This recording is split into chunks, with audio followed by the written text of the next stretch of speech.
तप उच्यते अनुद्वेगकरं वाक्यं सत्यं प्रियहितं स यद्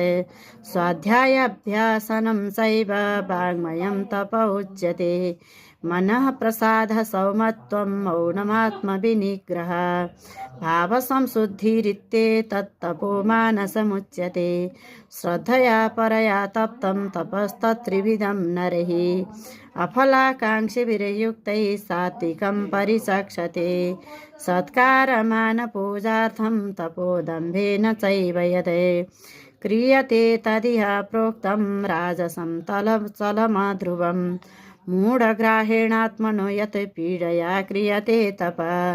परस्योत्साधनार्थं वा तत्तामसमुदारितं दातव्यमिति यद्दानं दीयतेनुपकारिणे देशे काले च पात्रे च तद्दानं सात्विकं स्मृतं